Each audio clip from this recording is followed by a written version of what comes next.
I'm Sergeant Kevin Allen, and I'll be hosting today's media availability with Chief Chuck Lovell. Thank you all for being here. We don't have any set topics or any special announcements to make. It's just an opportunity for you to hear from Chief Lovell. We'll start with some opening remarks from the Chief, and I'll have him answer some frequently asked questions that we've been getting lately. After that, I'll open it up to questions, and as I mentioned, we'll be using the raise hand feature in Zoom. And if you haven't used that before, you can find it by clicking on the participants button on the bottom of your Zoom screen. You'll see a list of all of us on the right-hand side, and the raise hand button is on the bottom of that column. I'll call on those who have raised a hand, and our call manager will unmute you. So you'll probably have to kind of watch your screen to see when you're unmuted so that you can ask your question. And we're going to try to get as many questions in as we can in the scheduled time. We're scheduled to go till 2:45. And in order to give everyone an opportunity, we're going to ask if there's follow-up questions. We're going to hold those until the end. You're welcome to add follow-ups into the chat, and we'll get to those as time permits. So with that, I'm going to step aside, digitally anyway, and switch on Chief Lovell. Chief, we have a few topics to bring up, but to start off, we just want to give you a chance to make any opening remarks to the public. Sure. Thanks, Kevin. Appreciate that. I think we should start off by recognizing that February is Black History Month. Typically, this would be an opportunity for us at the Police Bureau to be out in the community, engaging, connecting with folks, and having further conversations, around racial inequities and racial justice and things of that nature. The pandemic's taken away some of those opportunities from us, but I think it's really important that we recognize the rich tradition, and the Black community here in Portland has a rich history locally and nationally, and it's very important. So I just wanted to highlight that first right off the bat.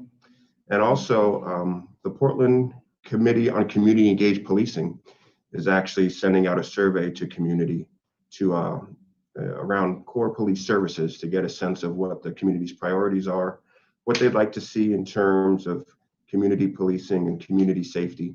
So I encourage people to participate in that process too, so we get a sense of what's important to the community. Absolutely. The main topic of the day is staff reorganization that is effective today. Press release went out earlier on this. So would you talk about the reorganization and what it's about, where it came from? Sure.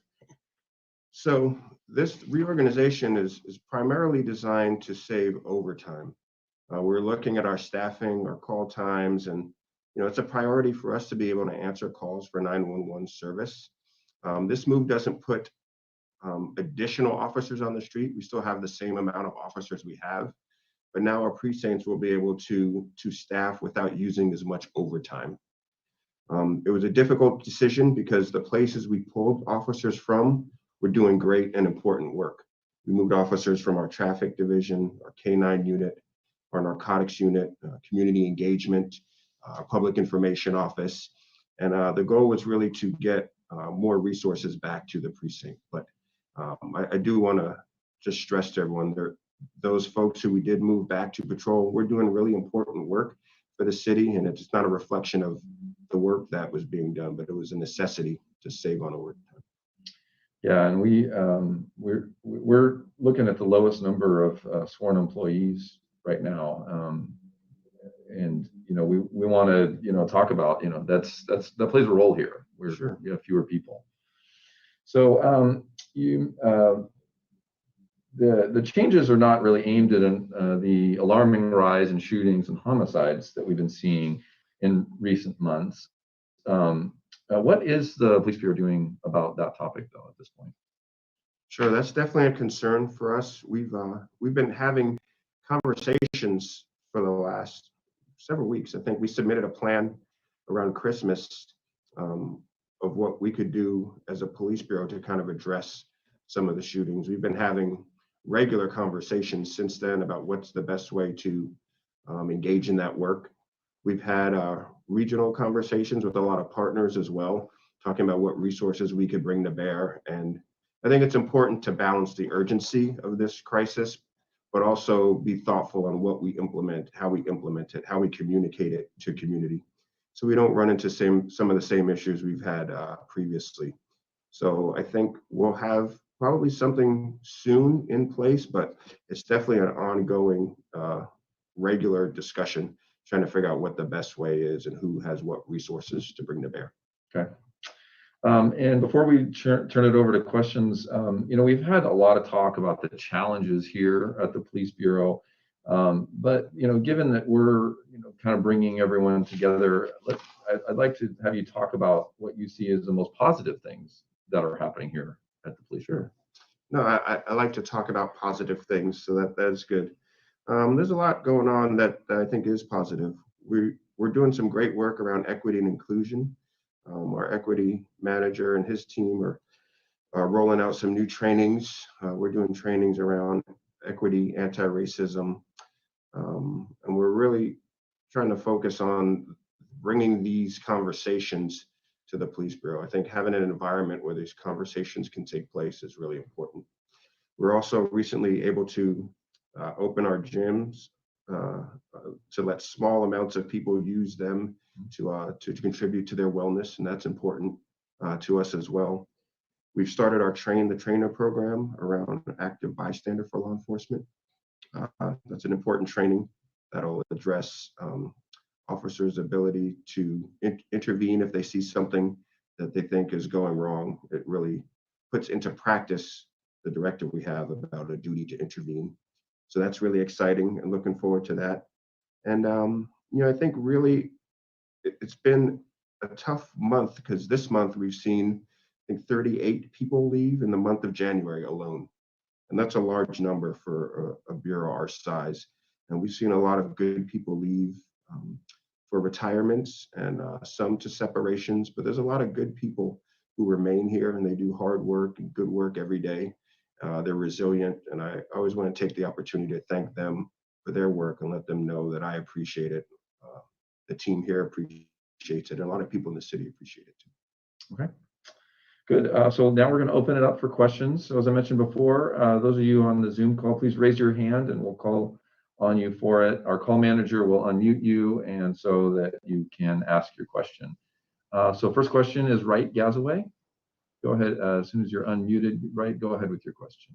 Chief, thanks. I've spoken with some families of victims from homicides last year. Some of them feel like their children's case will not be solved due to the sheer volume.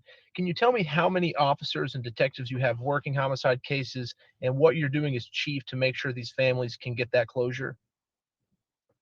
Yeah, thanks, Wright. Those cases are important to us. We're doing everything we can to investigate them. We put additional resources in the detective division to address shootings and homicides. We have 2 sergeants and I think 11 now officers who are working on that effort. We have had a homicide unit that's really built for a certain number of homicides in the city of Portland. That number is probably around 30, and their workload has about doubled, and we have the same amount of people doing that work. So those cases are important. We're getting to them. There is a high volume and a limited resource, but we're doing our very best to resource to get the families the closure and the accountability that they deserve. So you would support getting more detectives in there for this caseload? Yeah, I definitely would. We promoted 7 detectives today to the detective division, and my hope is that they'll be a help to the investigations that take place. We have right now, as of today, 76 detectives. We're an agency that at one time had 120-ish. So that gives you a sense of kind of where we are staffing-wise in the detective division. Okay, I am seeing some folks in the chat that are still having trouble finding the raise hand function. Just make sure that you click on participants, and then it should be in the column on the right.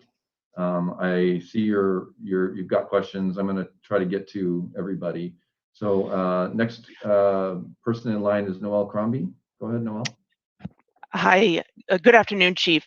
I reported over the weekend about an allegation made by District Attorney Mike Schmidt, who told me that a Portland police officer apparently took a screenshot from a mobile data terminal showing his home address, and that image ended up on a website operated by a police officer out of state. The DA told me the incident is the subject of an internal affairs investigation in your bureau. What is the police bureau doing in response to that incident? Have you identified the officer responsible? And what do you say about the apparent breach of privacy involving an elected official?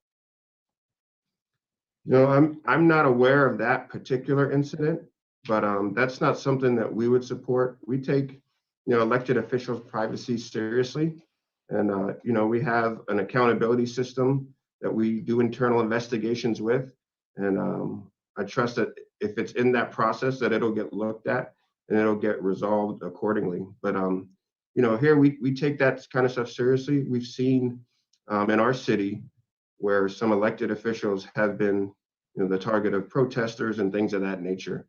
And we definitely don't want to be a contributor to that. So. Okay, thank you. Maxine Bernstein is up next. Hi, Chief. Thank you. I just wanted to follow up on that, but I have two separate questions. Let me ask those questions, but one is, you mentioned the December 23rd report on gun violence that you submitted to the mayor.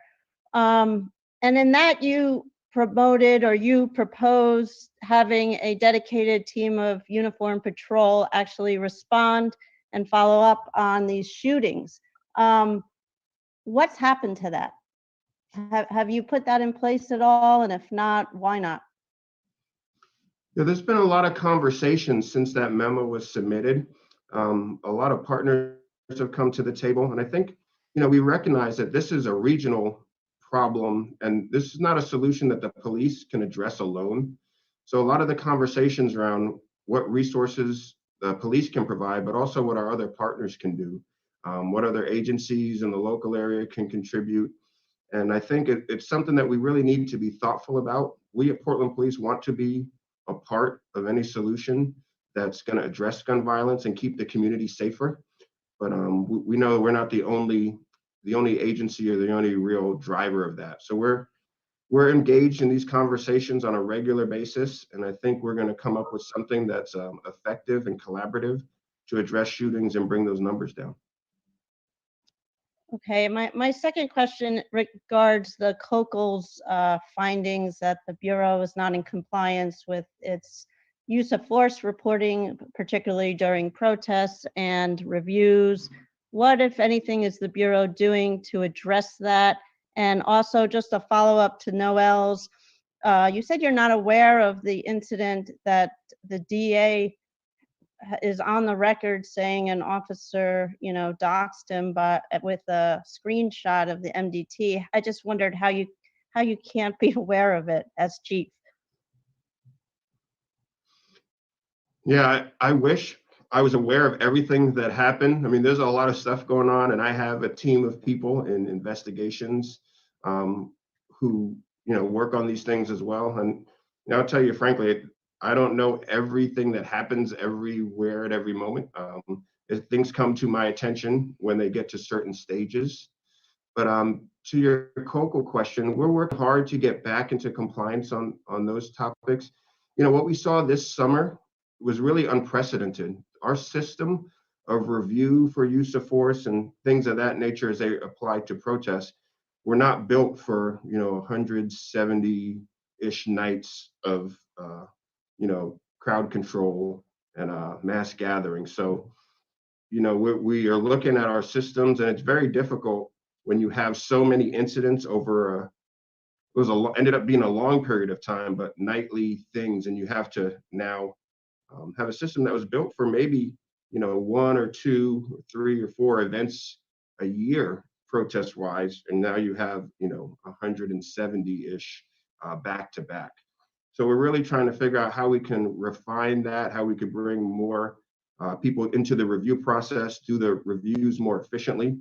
But the system that we had was really just not built for what we experienced this summer. All right, thanks. I want to give everybody a chance. So I'm moving on to Sarah Hurwitz. Go ahead, Sarah. Thanks, Chief. Hey, we've talked to several neighbors who are concerned about their safety night after night with shootings, particularly in the Southeast Portland area. And they say they feel that there's a correlation between the dramatic spike that we've seen in shootings and the absence of the GVRT. Do you feel that this team should be reinstated? I was sad to see GVRT go away. I felt that they did a really, really good job. They did important work. They did that work well. And I think we do need a group of people, a team of some type to address this work. I mean, it's some of the most important work in our city right now. People are being injured, people are losing their lives to shootings. And I do think that we need a comprehensive effort. I don't know if it has to be, PPB led or PPB only. Maybe it's something that's a conglomerate of different regional or local agencies, but I do feel like they did good work, that they were a real contributor to keeping, to reducing gun violence. I mean, we still had shootings when we had GVRT, but we had less than we do today. But I think really we look at what's in front of us and this spike and this rise in shootings, and we need to figure out a solution that's going to work and be sustainable in order to address it. Okay, Mike Benner is up next for his question. Go ahead, Mike. Hey there, Chief. Thanks for giving us a few minutes, kind of jumping off of Sarah's question there. I am curious. I mean, I'm hearing the same thing about people thinking there's a direct correlation between the disbanding of the unit and the jump in gun violence.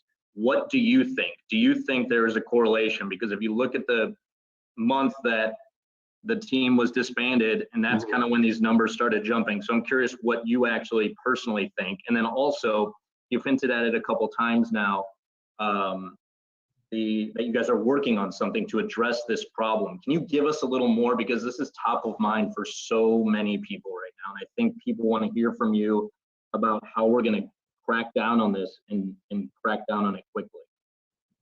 Yeah, no, thanks, Mike. I appreciate the question.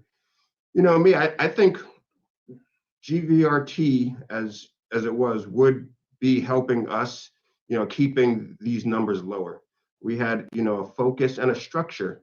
And I think that's probably the most important thing to look at and think of. We had a structure that took us, a couple of years to build in collaboration with a lot of partners and folks even in California who were doing this work and giving some advice.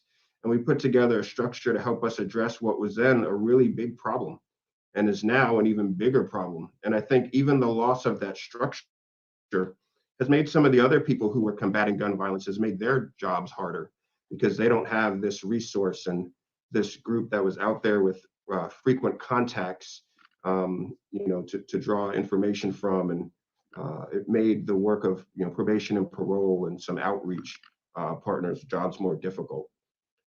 And then you had a second part to your question around what's being done. And this is, I know it's a top of mind issue. It's a top of mind issue for me here at the Police Bureau and for all of us. We want to be out doing that work and playing a role in reducing this, but we know we can't reduce it alone.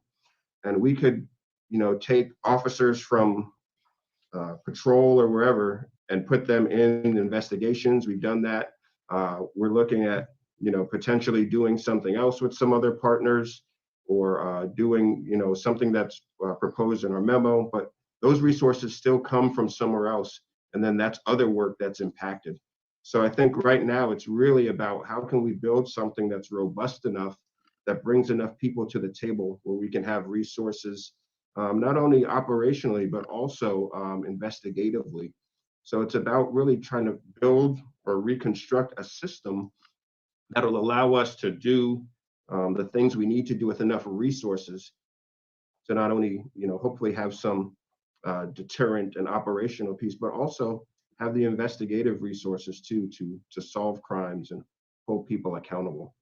There's definitely a lot of discussion going on, but I think we're really getting close to putting together some type of structure to really employ soon to address gun violence.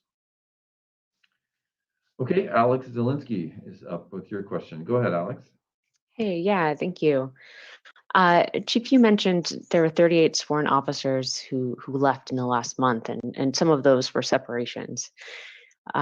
Did they state kind of why they left? Do you believe that there is a retention problem? And kind of what do you think is the case for such a high uptick in folks resigning? Yeah, I think, do we have the exact numbers? I want to say it was 14, Yeah, looking for that. 14 separations maybe, and the rest were retirements in January or something to that effect. And people have their own reasons, but I think, this summer was really tough on officers. I think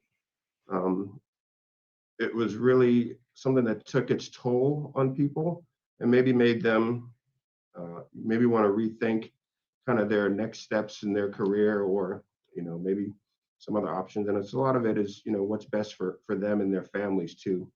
I can't say specifically what makes people leave, but I think it's important that we collectively support our police officers. They go out and do hard work every day, and they're good people. They care about this community, and they want to give good service.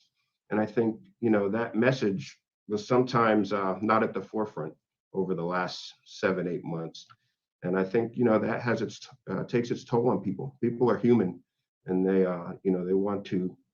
they want to come out and do their work and be appreciated and feel like they're supported. So I think that's definitely a factor.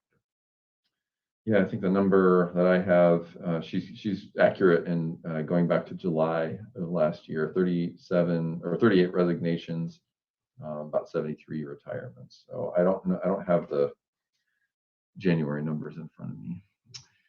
Okay, moving on. I know that Gillian Flakis had a question as well.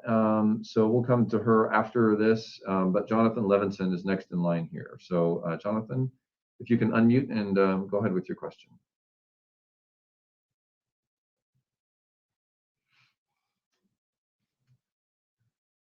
I am not hearing you. If you could double check. I just put on a big show for my living room. Oh. Are you making any changes to use of force policies in terms of like passive active resistance or officer accountability in light of likely falling out of compliance with the DOJ settlement? That's something we're constantly working with DOJ on. I mean, we have regular conversations with them. I think it's important to note too that, for the last 8 years, we've been working with Department of Justice under a settlement agreement to refine policies and training. And I think all the policies we have now are DOJ approved. So we're still working through that process. We make tweaks and changes to those as necessary, but that's just a very fluid, live conversation. And my short answer would be, yeah, I'm sure we're going to change different policies continuously into the future as things arise and things change. Great. All right, Gillian Flakis, go ahead. Yes, hi, Chief. Measure 110, which reduced the penalties for small personal use amounts of certain drugs, went into effect this week.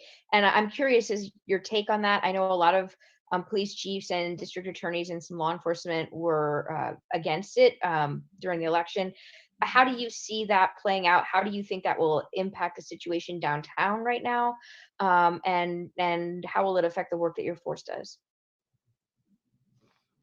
Yeah, that's a good question. That comes up periodically. That just went into effect, so it's real early to tell right now. But it's definitely a concern for me. And I think, especially now at this time where we're taking some resources from our narcotics unit, who is doing overdose investigation and things of that nature. And then I think, you take into account that the voters in Oregon have spoken, and laws change all the time, and we're pretty flexible, and we have to operate under whatever the laws are. But it does concern me. I don't want to see, spikes in overdose deaths. And, we have officers who are adept at going to do that. Now they're assigned elsewhere, so their ability to do that is lessened as well. And I think the presence of fentanyl too, I think poses a particular problem as well when it comes to overdose and lethality. So I think it's something we're going to have to monitor closely, but it is definitely something that concerns me. It's something we're going to watch closely here. Okay, Keaton Thomas is in the chat and he had a question for a while. So Keaton, if you can unmute and go ahead with your question. Great, thank you. I assume you guys can hear me because I'm unmuted. Chief, I was just looking at some of the budget request documents as it relates to the 5% reduction requested by the mayor. Can you give me an idea or give the community an idea of what they can expect should the Bureau ultimately need to cut 5% of their budget? And did your guys' announcement this morning as it relates to trying to curb overtime, does that play into a role in trying to reduce costs for the Bureau? Yeah, it definitely does. Overtime is one of those places where, you can cut. A lot of our money is invested in people, and we want to keep good people here working at the Police Bureau. So overtime is something we will look to cut because that's a fairly large number that we can try to whittle down. If we're staffed fully, our overtime spend would be a lot less. And I think, we recognize that the city is going to have some financial impacts due to COVID, but we're in a position too as an agency where we've lost 110 people since April 1st, and we haven't been able to replace any of them. And for an agency our size, that's a big hit. And we know we need to get back to being able to hire. That's going to be critical for us. And when you take into account the fact that it takes about 6 months to get someone actually hired, and then 18 months of training to get them to be a fully trained, able to work the street by themselves police officer, that's a 2-year lead time. So anytime you have these gaps in hiring, it's problematic. And as we lose people, if we can't replace them, I feel we're going to fall perilously short. So for us, it's really balancing our desperate need to hire and also being mindful that, the city does have some real challenges as far as budget. All right, thanks, Keaton, for the question. Lisa Balick is next in line. Go ahead, Lisa. Hi, Chief. Hey, Lisa. How do you see a revamped GVRT would be different than what was there before? And what's with the wait, considering what's going on nightly in the streets? Yeah, I think, in terms of our efforts to address gun violence, I think it's really not so much a revamped GVRT. I think it's about how do we do that work better? Is there a way where we can engage in it that we don't run into, some of the issues we ran into with GVRT and gang enforcement team prior to that? I think, is there a way where we can improve the way we do that work? Can we make it more transparent? Can we make it more supported by community? Maybe there's some community oversight we could build in. Maybe there's some more partners that can bring things to bear that make the work, more efficient. And I think that's really the struggle and the issue now. I think, the idea people have of just, reinventing GVRT, I'm not sure that would serve us necessarily best in the long run if it ran into the same issues. So we want to be mindful about what we can put together to address this that's going to be efficient, effective, and sustainable. Okay, we have about 2 more minutes. I see Jonathan Levinson had a follow-up question. So Jonathan, why don't you ask your question and then we'll wrap it up. Yeah, I wanted to come back real quick to the settlement agreement. The Bureau's handling of mental health was one of the root causes of it. Can you explain why you chose to make the reductions to the behavioral health unit? And are you worried at all that taking officers away from behavioral health might impact compliance for the years to come? Yeah, I think that's always a concern. I think for me, our behavioral health unit was staffed one over what our DOJ requirement number was. And with the current pandemic, there was, less actual interaction going on between some of the clientele and our members in that unit. And, just looking at our org chart and where you can pull 100 people from such a lean organization is difficult. So I think every choice we made of, where to get an officer from was a tough choice. But the behavioral health unit, they do great work. We're definitely invested in that work, and we want to make sure that they're, equipped to continue that work. That is a big part of our settlement agreement with the Department of Justice as well. But yeah, I just want everyone to understand that these these moves are definitely hard made, and they're thought out as best as can be. But it's very difficult to look at our organization and figure out where you're going to get 100 bodies to put back to patrol.